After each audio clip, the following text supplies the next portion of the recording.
What's going on, guys?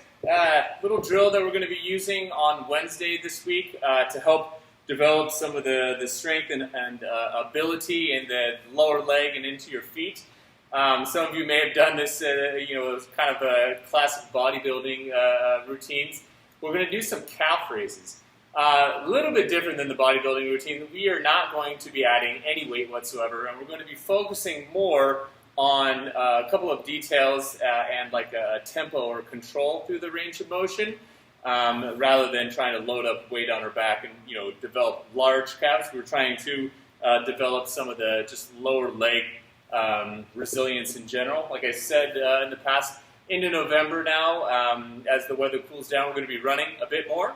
So we're going to be exploring just a few different strategies for just improving what goes on basically from the knee down or even from like the hip down, and just providing little tools to help you get the most out of the running that we'll be doing, or help prevent or rehab any injuries that you may have had associated with things like running. So we have some of these calf raises. We're going to keep the volume relatively low today. We'll build it over the month, but this is to allow you to get like a good proper feel for it and not feel like you have to make any compromises in the technique in order to get the prescribed reps.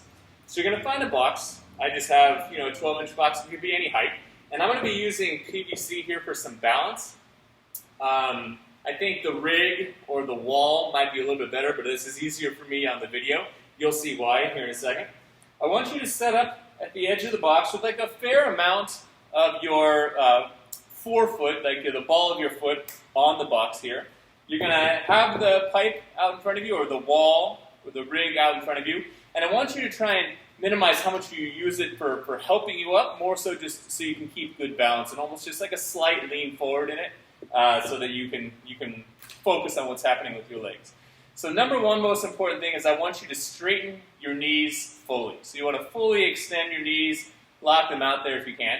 We're going to go down with our heels as far as you feel comfortable, so there'll be like a light stretch, and then under control, I want you to get as high as you can with a slight pause at the top, then lower through the full range of motion again under control, come back up. So it's a very controlled calf raise, and again, trying to isolate all the movement to like your feet and your ankles and not allowing the knees to get any bend.